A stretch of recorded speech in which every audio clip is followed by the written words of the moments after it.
Hello, my name is Michael. I'm an amateur photographer and I would like to show you how you can do simulated long exposures without ND filter using Capture One and Helicon Focus.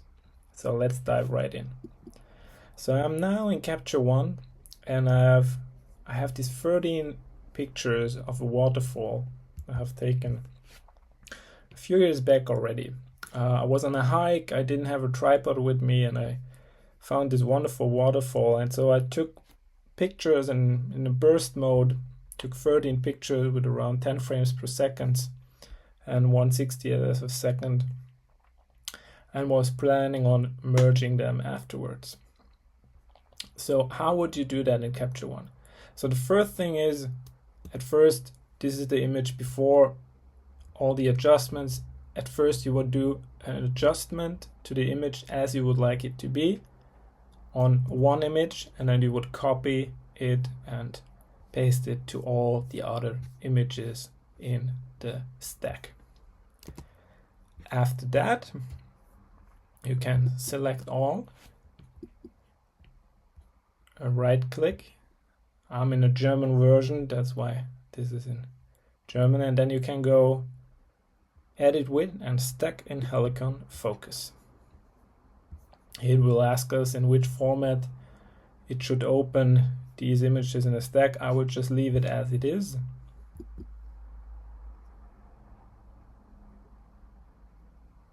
And now it takes a while because the TIFFs are generated, and it will load everything into Helicon Focus. So Helicon Focus is a plugin for Capture One. So that's very neat because you have round tripping. So basically you can go directly from Capture One to Helicon Focus and then back again without any hassle. Okay, so now it opened up all of this data in Helicon Focus. We see all our images here and they are all selected for the moment. So we are expecting to merge all of them. For this to work, we need to use this method A, which is the weighted mean algorithm. With the other twos, it wouldn't work because they are very focused on focus stacking. And for this to work, we need to use the smoothing operator down here and put it all the way to the maximum setting of 10. And then we can go on render. So you see, image by image, it will now merge them together, and this result is already quite good. It seems to also do some kind of aligning there, so when considering that this was handheld shooting, I think this is rather good. But what you can see here is that the shutter speed was not optimal. I mean, I used the shutter speed of around 1 to 200 and at a frame rate of 10, and it would have been better to use something like 1/10 or 1/15 or something like that. Then this would be much smoother. But then again, I would have had more also blur in the image itself due to movement, because this was shot with a camera that didn't have IBIS in it. And the neat thing about Helicon Focus in this regard is that I can now, for example, deselect a few of those images, basically adjusting the long exposure.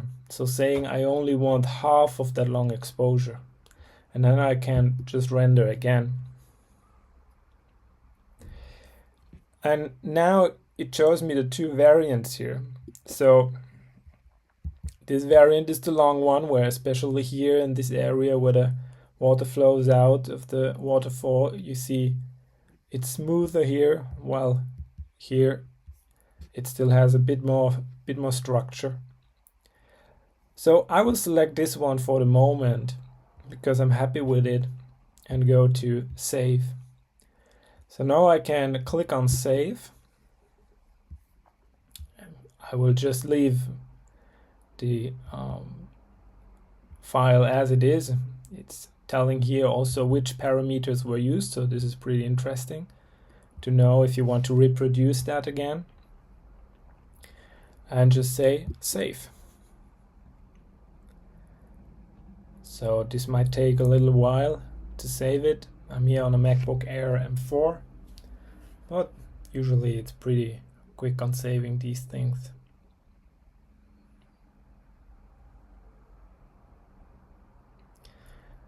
And when it has saved, we can then exit Helicon Focus.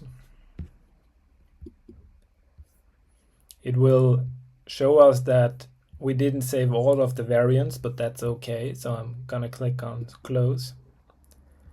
And you see this TIFF has now automatically been loaded into Capture One, into the same collection and album that I've used before. And here we have the finished merged image. And I think this is pretty good if you consider it was handheld and just quick and dirty. So I think with the tripod and yeah, a little bit more adjusting the shutter speed, you can clearly get much better results without an ND filter. I hope this helps you if you have a similar setup like I have with Capture One and Helicon Focus, and you didn't know that you can also use it for other things than focus stacking. I have also seen on YouTube someone who has used it to stack lightning images he took. So yeah, just try it out and give me any comments or feedback. Thank you. Bye-bye.